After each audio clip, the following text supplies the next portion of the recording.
break, and then we'll reconvene our committee of the whole meeting, hopefully starting at 9 a.m. Take 5 minutes. Thank you, everybody. See you at 9.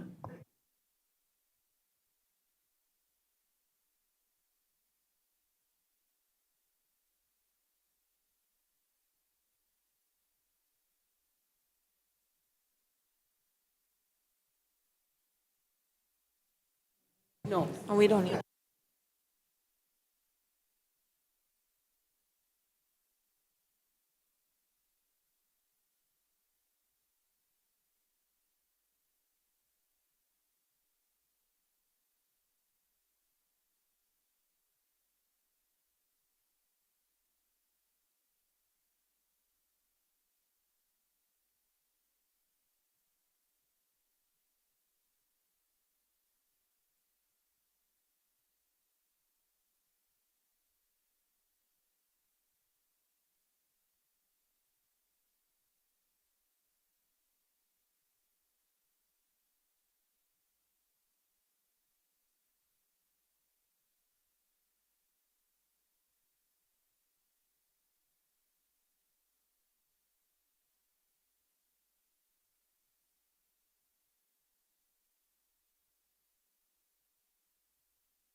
Hey, everybody, we're going to get started for our committee of the whole meeting this morning. Good morning, everyone, and welcome to the Virginia City Council Chambers. This is a regularly scheduled committee of the whole meeting. We'll call this meeting to order. Today's date is Tuesday, September 16th, 2025. The time is 9:04 a.m. We have one counselor that's absent today, excuse absence. So we'll turn this committee of the whole meeting agenda over to our city administrator, Britzy Bennett. Before we do that, welcome everybody who is here in the audience today, particularly Paul Pelletier from RAMS regarding the very important issue of that we have to face today. So, Rit? Thank you. First item on the agenda is an appearance by Paul Pelletier from RAMS regarding the proposed letter to the MPCA regarding sulfate standards. Okay. Paul? Thank you. Please come forward. Turn the light on to green. And once again, welcome to the City Council chambers. And good morning, everyone. Good morning. Hi. Thanks for inviting me to the Committee of the Whole to discuss this issue. It's my understanding that during a Committee of the Whole, there's opportunities for dialogue back and forth, right? So people can ask questions, they can probe issues, they can say, hey, well, what do you think of this? Or challenge preconceived notions about something like that. Like if you hear something that doesn't jive, ask about it, right? So I would like to know what you know right now about this issue. What have you heard about the sulfate standard, whether it's covered in the newspapers, whether you've had friends who have talked about this, whether you've gotten some information from your administrators or through emails or from the news or anything like that, because it's started to pick up more traction in the media in terms of awareness, and I think that's a good thing. We need to be aware of what the cost of compliance for the sulfate standard will be for all entities that are in named waterways. And there's a map statewide that shows which areas of the state are affected, and to be candid, it's most of the state. It includes the 7-county metro area, it includes most of greater Minnesota, it also includes industrial, it includes municipal, it includes farm country, food businesses, all of these items. So just kind of curious, what have you seen in the news? What have you heard? Well, thank you, Paul, for coming to see today. And although we've met on a number of occasions with the mayor's meetings, and thank you for hosting those. We are well aware of the wild rice standard. You've made it very clear. You brought in experts to talk about this thing. We've talked about the mining industry. We talked about the mining administrators, the people who have the compliance officers for the mining companies that have issues with respect to that. The wild rice standard hearing that we held at the Iron Ways Event Center was jam-packed and very helpful, and a lot of information disseminated, particularly by the MPCA. But the important question today is the MPCA's desire to move forward with applying the sulfate standard, starting with potentially the KETAC permit moving forward, and how that's going to be the domino effect and affect everything. So I'm well aware of the wild rice standard, that 10 milligrams that's going to be required to accomplish this. How we're going to be able to do that, I don't know. And I do know that it's going to have an adverse effect on municipalities, particularly the wastewater areas. My only question to you, Paul, is, has the MPCA, and based upon that information session, that public hearing, it doesn't appear as though we have one yet. I know there's been a request for that. And that is, has there been any discussion whatsoever on looking at site-specific standards associated with the wild rice standard? The MPCA, when they received the request from U.S. Steel, denied the site-specific standard request that they had in their application. That concerns all of us who live up here, because if they're going to do it for one, they're probably going to do it for others, is the assumption. And if that is the kind of the first domino that falls, what will happen when this goes through all the other industrial wastewater permits that are out there? MINTAC, UTAC, Cleveland Cliffs operations across the region, ranging from North Shore to Hibbing, KETAC, it will apply across the board. And not just that, but also to pulp and paper. We live in a large commuter shed. People drive from everywhere to work everywhere. And one area doesn't have a monopoly on being affected, right? I worry specifically about the municipalities, even though our communities are largely beneficiaries of the taconite and mining industries. We need to strongly support those from a RAMS point of view. And I get concerned when I see either opportunities for unequal treatment, and I see it as a very big opportunity for the MPCA to treat entities unequally. They're holding industrial discharges to a strong standard that we believe is not based in correct science. We believe that there is more room for improvement on that and more dialogue. We also know that municipalities, unlike the accusations that because some companies can, quote, in their minds, demonstrate an ability to pay, which is not really a good test. It's not really a valid test. What are they going to do at the MPCA when cities cannot demonstrate the ability to pay? Budgets are tight. Levies are a point of discussion. Schools, same deal. Townships, same deal. So in having an elevated conversation, we're trying to put on the MPCA's radar that, hey, the city of Virginia at the last couple polls had a test between 56 and 57 milligrams a liter.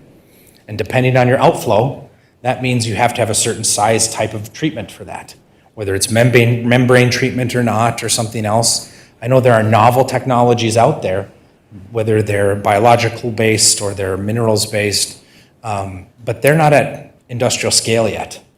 And in order to put that in a permit where someone's going to say that passes the legal test, it has to be widely available and a proven technology.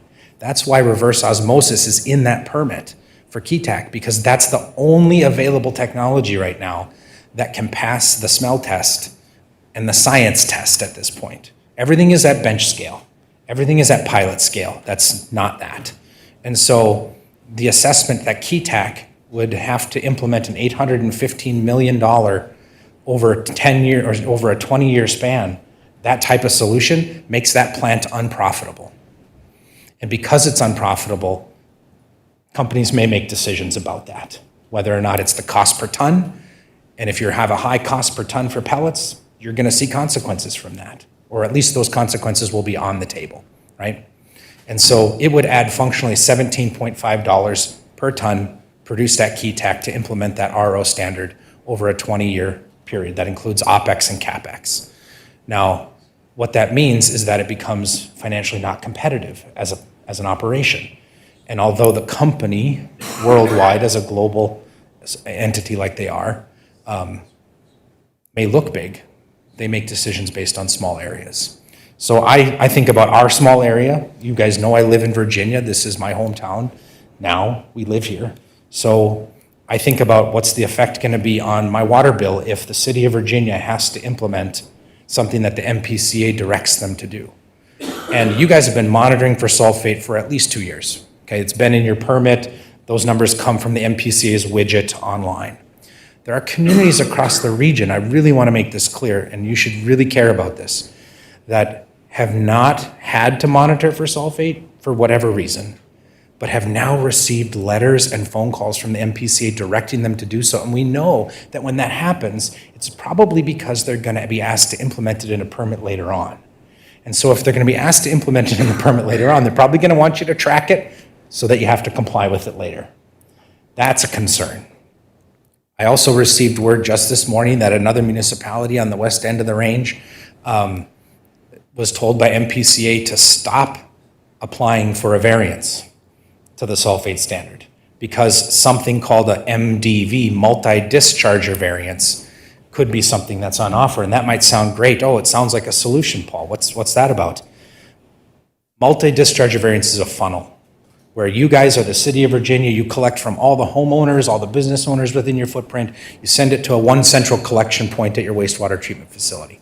You would be considered eligible for a multi-discharger variance too, likely. But we don't know because an MDV hasn't been implemented statewide. There's been no rulemaking on it, there's been no official rollout. There was one Zoom call earlier this year, and boy did they get an earful from people who were saying this sounds like unequal treatment, and you kind of know that the sulfate standard for industrial isn't tenable. But what a multi-discharger variance for this community would have looked like is they would collect from all these different sources, and they would have a separate variance. But a variance only means that you get more time to comply with the standard. It's not a site-specific standard, a different standard. A variance just means you have more time to comply, or you get to have a different type of compliance schedule. You still have to pay the piper when the tune tums due. So my concern for municipalities is that we can demonstrate that we do not have the ability to comply with a standard that needs revisiting. And there was a law in 2011 that said you cannot implement this, and an administrative law judge threw that out in 2018. Former Governor Dayton's Attorney General Lori Swanson wrote back to the EPA saying this standard is imprudent to apply and should not be applied, and that was in 2016. These things are real, they've been noticed for a long time, and although the work stopped in 2018, it is curious as to why this standard all of a sudden is gaining traction in 2025. Like, we've gone through a period marked by COVID, marked by inflation, marked by stress to budgets. That time has not been kind to municipalities on the financial side.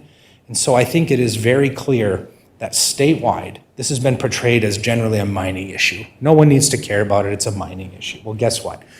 The cost of compliance is coming for all of us. It's a real thing to think and care about, not just on the employment side, which is huge, but on the municipality ability to deliver basic services to its residents. Because like when grandma opens up her bill, what she's gonna see is between 125 and 185% increase in her water bill. That's what's likely gonna happen. If the studies done by an engineering firm back in 2018 are true, I've asked that engineering firm to update that study about what the impact would be at the local level. And that kind of scares me, because I want people to be able to afford their lives. So I'm wondering what you think of all of this, what questions you have, and if there are any details. There's been a large effort between stakeholders around this issue. Thank you to all of you who showed up and were willing to speak, who signed up to speak and gave your time. Even if you just tuned in for a little bit to pay attention to it, be an ambassador about this issue to your fellow city councilors across the region. Start working with the Coalition of Greater Minnesota Cities and the League of Minnesota Cities. Raise this issue up to them. The more oars in the water, the better on this issue. Thank you. And before we go to Councilor Johnson, I just wanted, going to that meeting on the sulfate standard, it's directly related to wild rice. So when the standards is being implemented by the MPCA, so it's 10 milligrams per liter of, that's a standard that can't be met unless you have reverse osmosis. No community can afford that. Number one, the mining companies, RAMS, United States Steel, Iron Ore Alliance, the U.S. Steel Workers, the Iron Mining Industry Association, all the municipalities are very concerned about how this is going to move on in the future. So the issue for me is that, just one quick comparison. You see that in your sheet that was handed out by Paul about the 10 milligrams per liter requirement. The mining companies asked, they'll try to comply at 75. That was denied.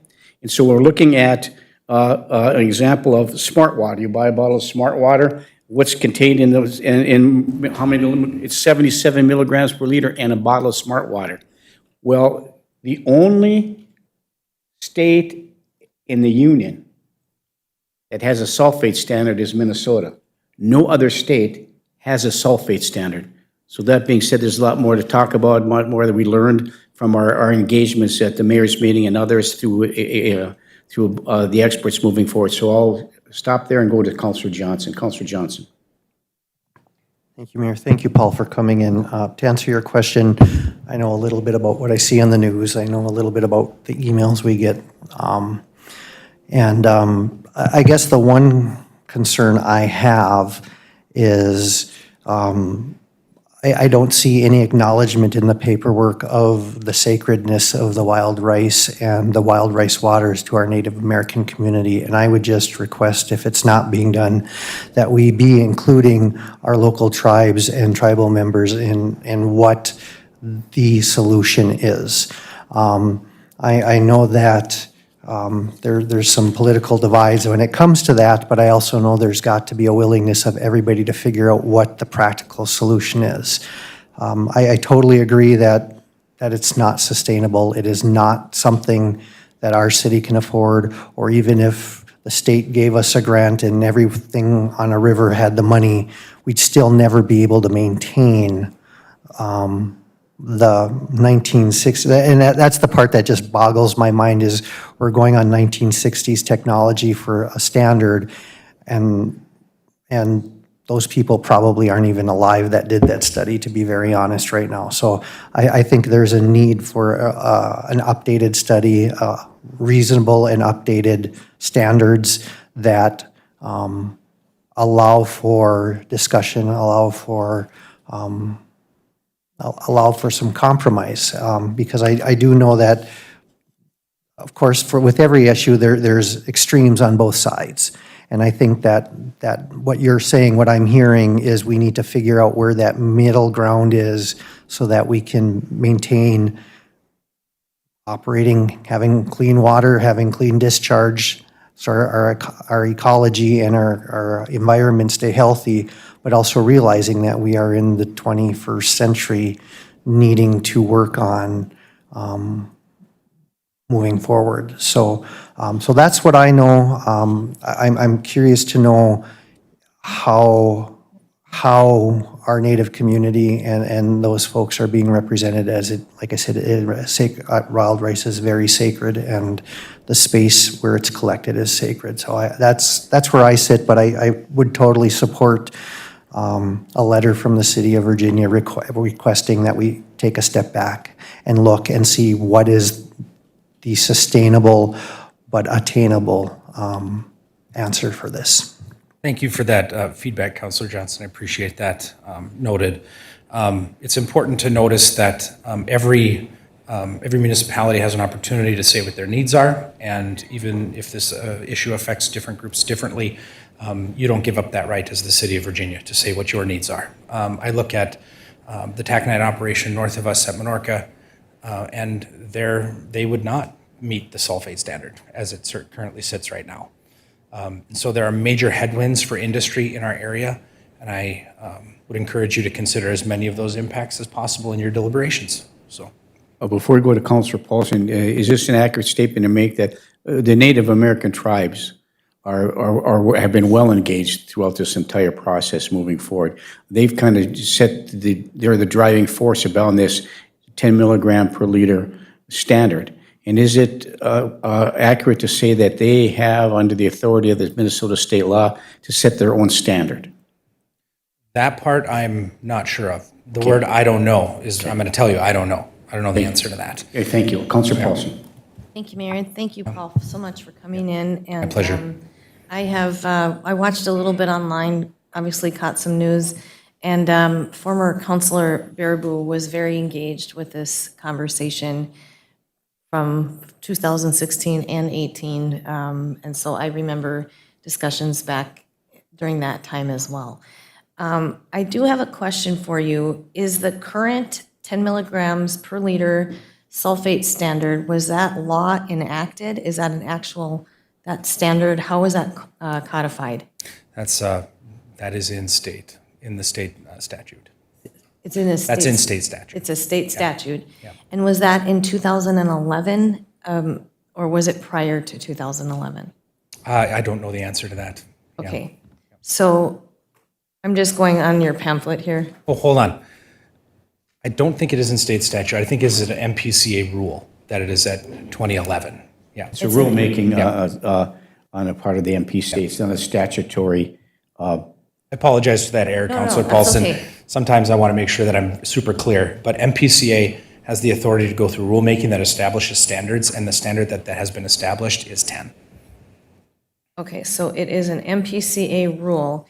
And overall, Paul, who gets to say, who's the final authority in the setting of those rules for the MPCA?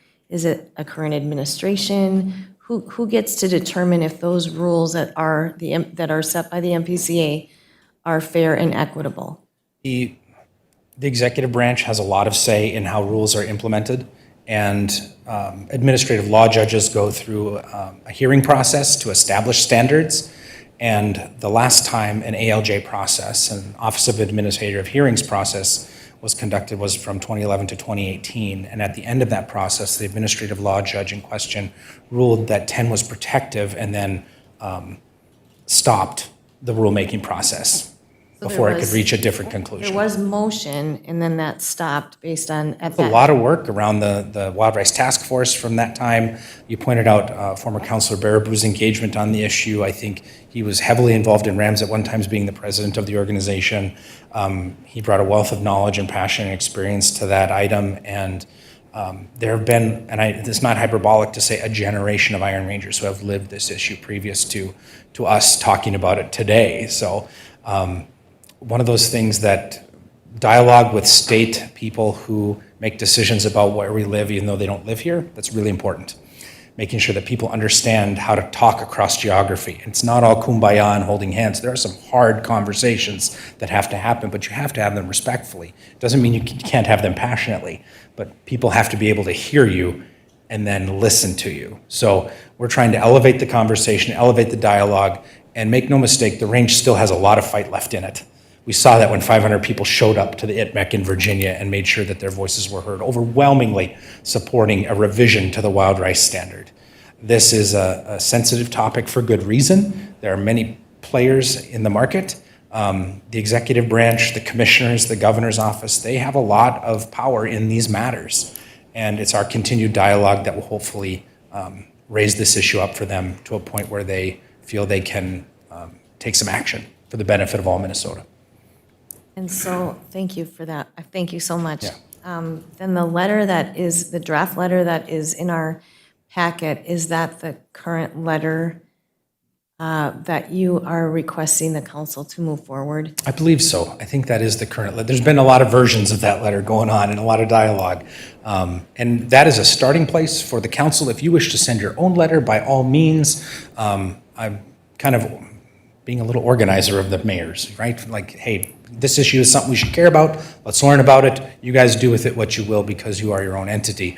RAM's tagline is one range, one voice, and that has to look like something. It has to mean something. And so when we work together, that's what it can look like. So I know communities across the region have been interested in this topic. I appreciate that. Thank you. Yes, thank you. And this has been one in a series of steps moving forward as we, Oh, yeah. right? This is just one step. And before we go to Councilor Bachschneider, this fact sheet is very clear. I mean, we've said on how many meetings about this. It tells you this is a factual basis for Minnesota alone, what the standards are, what the issues are. How sulfate cannot be a one-size-fit-all. That's why you want a site-specific standard. And even according to the University of Minnesota, no single standard is correct. So you have to have some site-specific based on science, not based on a one-size-fits-all thing that's attributed and affiliated and based in foundation only to wild rice. So the wild rice needs water. Too much water, not enough water is detrimental. Too much wind is detrimental. And so and they need sulfate to grow. So you look at all those kind of things. There are other carbon factors that affect the resiliency of wild rice, all those kind of things. So I think this fact sheet gives a little bit of understanding moving forward. And so we're waiting for the rulemaking process to go forward. Before I say anything more, Councilor Bachschneider. Thank you. First off, thank you for being here, Paul. Thank you to our partners in Hibbing and Mountain Iron who were sharing information with us throughout this process. Thank you to groups like the Iron Range Economic Alliance for bringing topics like this forward. And thank you especially to RAMS for facilitating these conversations. In the letter that is in our packet, we're really focusing on the regional economic impact, which I am definitely comfortable with. I am curious though, do we know if People's Services has submitted a letter or would be willing to submit a letter on behalf of municipalities that they serve? I have not heard of anything. Pam, have you heard anything?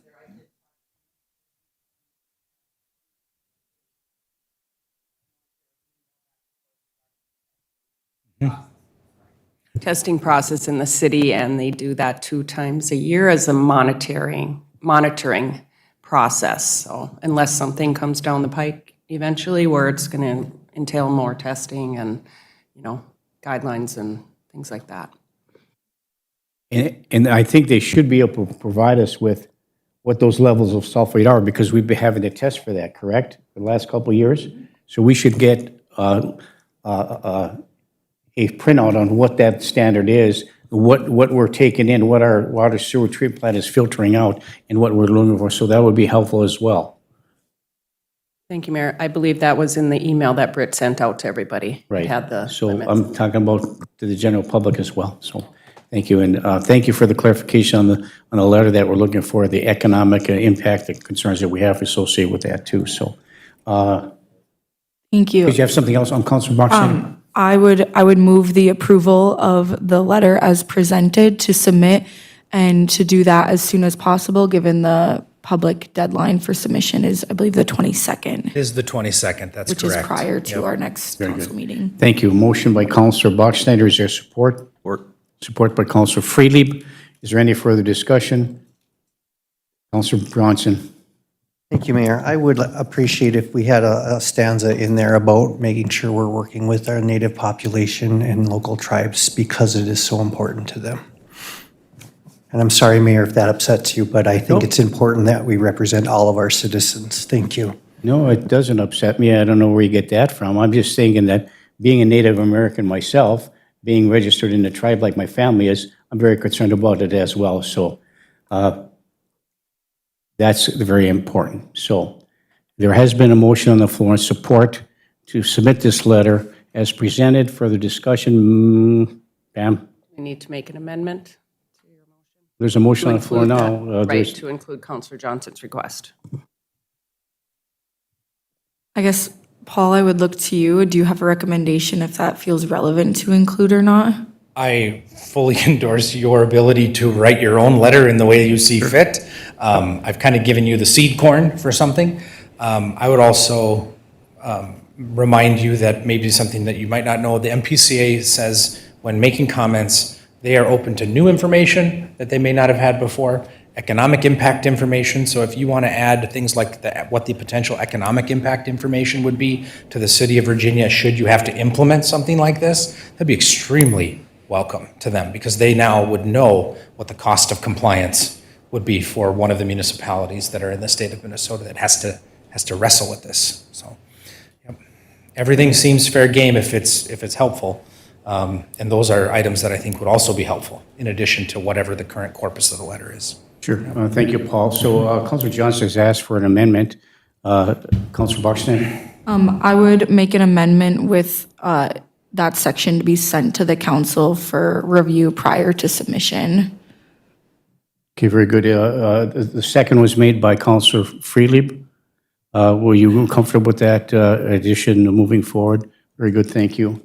Further discussion, first Councilor Paulson, then back over to Councilor Johnson. Councilor Paulson.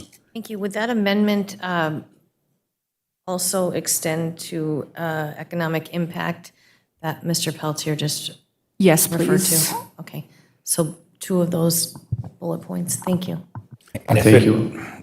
If it Please, pleases the Paul. council, I can work with Britt on language if she has questions. She's fully capable of addressing this matter, but know that my door and email are always open. So. Of course, in our discussion, we've had some significant discussion about how important it is for the affected parties, particularly the Native American population, to be participants in this regard as well. Councilor Johnson. Thank you, Mayor, and I appreciate Councilor Paulson's clarification about the economic and direct result to the city of Virginia specifically. So I will support this with those 2 changes.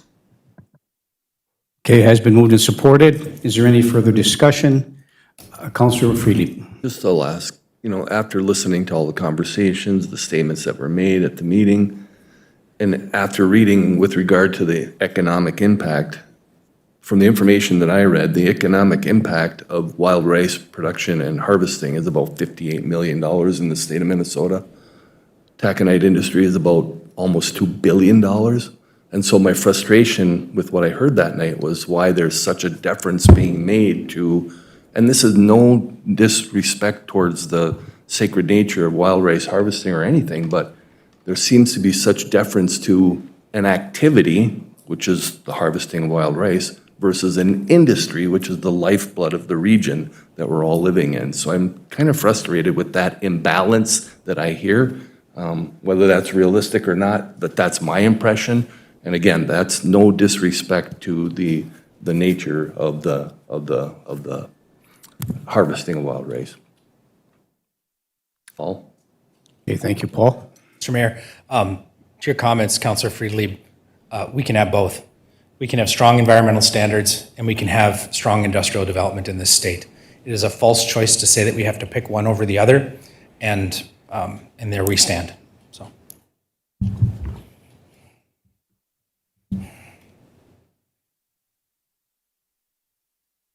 It has been moved and supported. Is there any further discussion?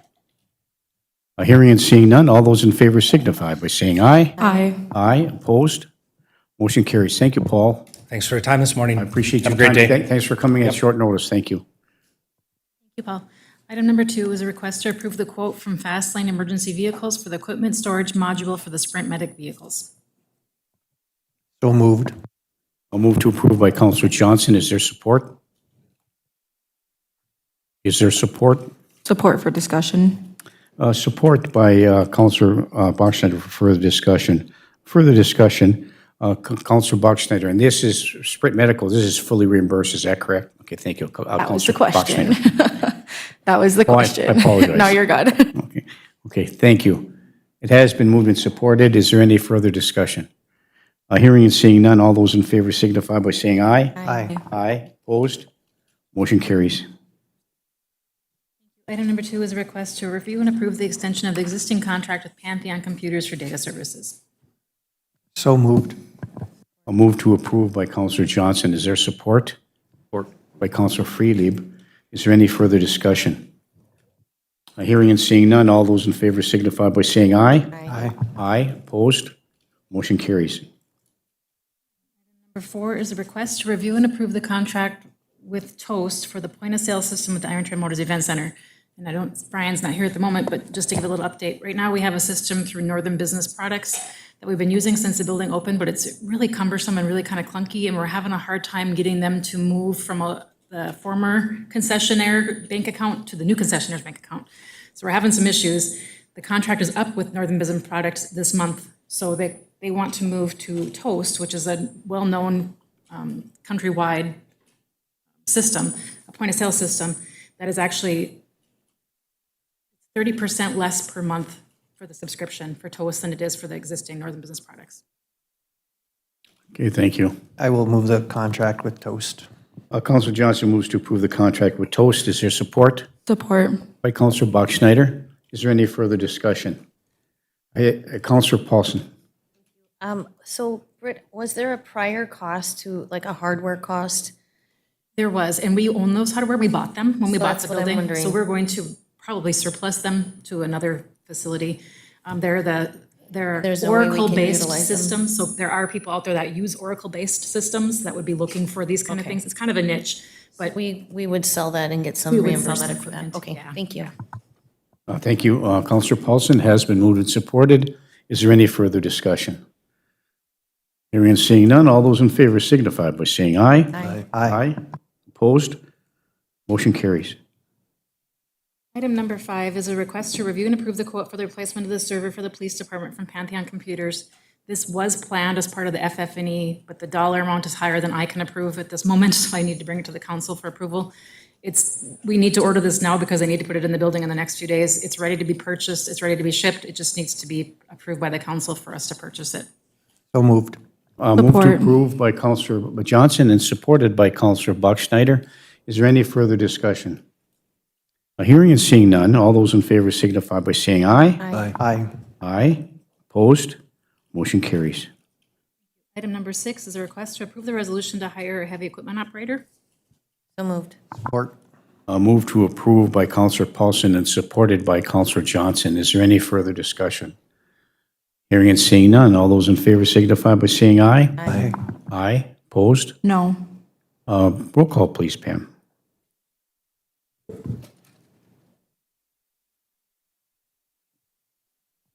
Yondich, Aye. Bachschnider, No. Friedlieb, Aye. Tuffy, Aye. Johnson, Aye. Huntley is absent, Paulson. Aye. Motion passes 6-1 with one absence. Thank you. Item number 7 is we had a personnel committee meeting yesterday, September 15, 2025. Do you want me to continue? The first one was it was a motion to appoint Robert Henderson to the Public Utilities Commission for the remainder of a 3-year term ending January 31st, 2027. So moved. Support. Moved to approve by Counselor Freely, been supported by Counselor Johnson. Is there any further discussion? Hearing and seeing none. All those in favor signify by saying aye. Aye. Aye. Opposed? Motion carries. Next item was a request from Public Works to allow us to post for the upcoming repair crew position vacancy, which will be coming in October, internally first and then externally if there are no internal applicants. So moved. Moved to approve by Counselor Johnson. Is there support? Support. By Counselor Beyondich. Is there any further discussion? Hearing and seeing none. All those in favor signify by saying aye. Aye. Aye. Opposed? No. A roll call, please, Pam. Bachschnider, No. Friedlieb, Aye. Huffy, Aye. Johnson, Aye. Motley is absent, Paulson, Aye. Beyondich. Aye. Motion passes 5-1 with one absent. Thank you. Item C was a request to approve a similar type of situation. We have a heavy equipment operator in the recycling position who is retiring in October, so it was moved and supported to approve internally and then externally if there aren't any internal applicants. So moved. Moved to approve by Counselor Johnson and supported by Counselor Beyondich. Is there any further discussion? Counselor Bachschnider. Thank you. I'm curious what the discussion was at the Personnel Committee meeting. I believe we were going to have a discussion at one point about not offering the recycling anymore in the business district. So was that part of the discussion and what that cost savings would be if we did that instead? We did discuss that. The position actually is heavy equipment, so that's where we discussed was that the position is needed more necessarily than the recycling. We'll continue to look at the recycling portion of it. And we talked about maybe looking at changing the way we charge for that service, that it becomes an actual pay-for-use service rather than as a part of your existing bill. But we did discuss that this person actually is a heavy equipment operator, so they would have to have the skills and ability of any heavy equipment operator and could potentially be utilized anywhere else in the Public Works Department as a heavy equipment operator if needed, if this were to go away. Okay, thank you. It has been moved and supported. Is there any further discussion? Counselor Bachschnider. All right, I'm just going to add that I think I would be more comfortable with this position if we had made those decisions prior, if it was going to be a pay-per service. So for that reason, I would not be supporting it. But if those decisions could be made at the same time or made prior, I would have probably more considered it. Thank you. Okay, thank you. It has been moved and supported. Is there any further discussion? Hearing and seeing none. All those in favor signify by saying aye. Aye. Aye. Opposed? No. Roll call, please, Pam. Friedlieb, Aye. Huffy, Aye. Johnson, Aye. Motley is absent, Paulson, Aye. Beyondich, Aye. Bachschnider. No. Motion passes 5-1 with one absence. Item number D was a motion to appoint Megan Bothwell to the Finance Director position. So moved. A move to approve by Counselor Johnson. Is there support? Support. By Counselor Paulson. Is there any further discussion? Counselor Bachschnider. Thank you. Agenda item 8 is to discuss this finance director position, and that portion of the meeting can be closed per Minnesota statutes 13D.03B. And so I'm assuming that that is where we would go and discuss the wage benefits, things like that. Correct. I want to support this motion, but I want to have that discussion first. That feels more appropriate. So I don't know if that's, I know there's a motion on the floor, but I don't know if that's an opportunity to have the discussion first on where we would be coming in. Okay, thank you. If I may, Brian, if this is an accurate statement, so by appointing Megan Bothwell the Finance Director position, this is goes to the City Council for final approval. And then at that particular time, some additional information could be gleaned from that. But once the appointment is made, that's when the wage negotiation begins. And then if that falls through, then the appointment doesn't move forward. Is that correct?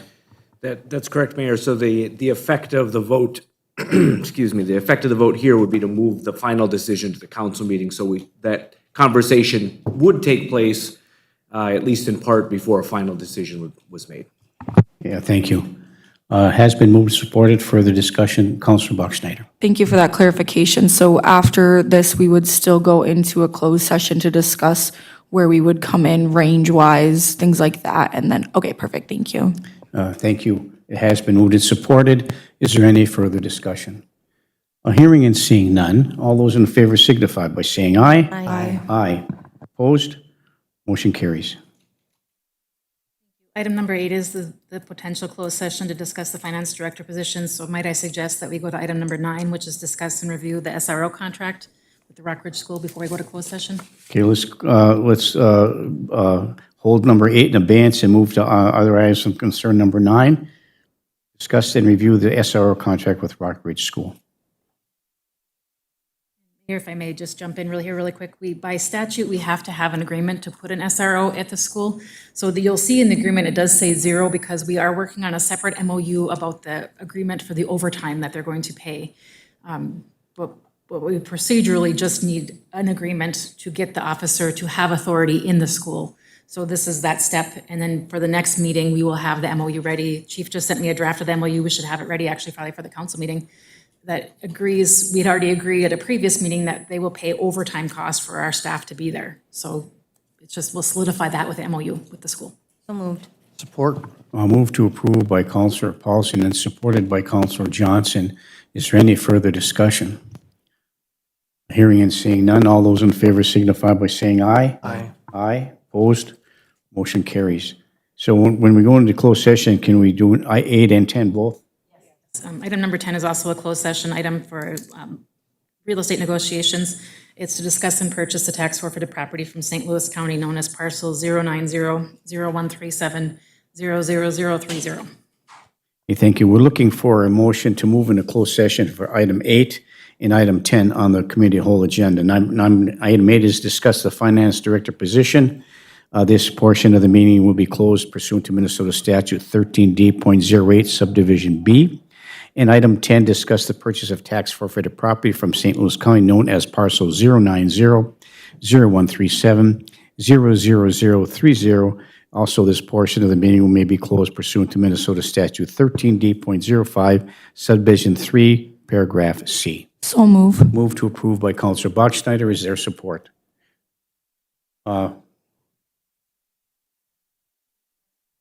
Support by Counselor Paulson for discussion. Further discussion, Counselor Johnson. I have something else I'd like to bring up before we go into closed session. Okay, let's hold that vote in advance until you bring that up. So what I'd like to do, and it's a motion, so we might need to do, but after being at the safety committee last Thursday, there were some significant concerns brought up about the alley work being done on South Side and the ability to take care of not only the offset between the currently paved, the first course layer, and the driveway or the garage, the word's falling out of my head, the garage concrete are significant in apron. Thank you, Councilor Beyondich. In some places it's 1 inch, in some places it's 6 to 7 inches. And there are also multiple sewer shutoff valves now in our alleys that were never there before. So what I'd like to do is move to direct our Public Works Director to contact the contractors and have them put the wear course on this year prior to snowfall for the safety of our staff and the maintenance equipment. Because at this point, going down the alleys with our plows will wreck our plows regularly the way they are. So if it's the pleasure of the council, I would like to request that the motion to go into closed session be rescinded so I can make a motion to direct and give the authority of the council to Public Works Director to make that request of the company. Thank you. Could we just hold this, move to closed session in advance and get this motion first, or do we have to act on the first motion? Technically, Mayor, what I think would be most appropriate is if we withdrew the motion to go to closed session, then address this issue, and then made that motion again. I will withdraw my motion. Okay, thank you. Councilor Bachstein moves to withdraw the motion, and Councilor Paulson withdraws the second to that motion. So once again, the motion on the floor by Councilor Johnson is to? Thank you, Mayor. Thank you both. I move to direct Public Works to have wear course and landscaping completed before snowfall for the safety and maintenance of our snow equipment, new sewer valves, and our staff. Okay, a move by Councilor Johnson. Is there support? I'll support for discussion. support for further discussion. Huh? You have the motion? Further discussion, Counselor Freely. I think it would probably be in our best interest to have a conversation with Matt with regard to what kind of settling is necessary or what kind of time frame there needs to be prior to having that second layer laid on there. I don't know anything about that, but I would wonder if they can do that versus want to do that. Thank you. I think the motion on the floor is to direct staff to do that, and we can get additional information regarding that before we go to this. Counselor Johnson, then over to Counselor Boxner, and then back to Counselor Freely for some clarification. Counselor Johnson. And those conversations are happening already with Matt and Jim. The potential, my understanding is the potential, because we've taken up so much and now it's pretty much just sewer, and it's all been put at depth that's appropriate. The need to pull up any portions of this would be minimal at best when compared to the potential costs of equipment and staff time. Thank you. Counselor Bachschnider. Thank you. I will support this motion today, but I do request that Matt and Jim be at the council meeting to kind of give us their perspective as well. It sounds like it shouldn't be a problem, but just to make sure that it sounds good going forward. Thank you. Thank you. It has been moved and supported. Is there any further discussion? Counselor Paulson. Thank you. Could you just clarify what landscaping means?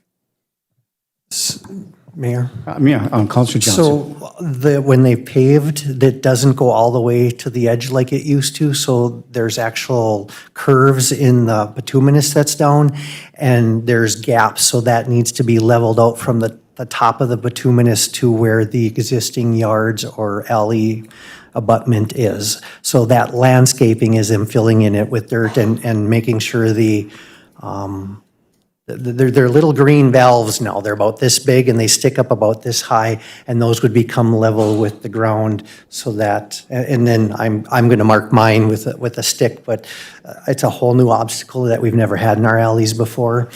So I just want to make sure that we're maintaining what we have and being safe with that. And I agree, Councilor Bachschnider, having Matt and/or Jim come in and explain that. And I have, if anybody wants to see pictures, I have pictures, because I want to make sure this got taken care of before the snow falls. Thank you all, I appreciate it.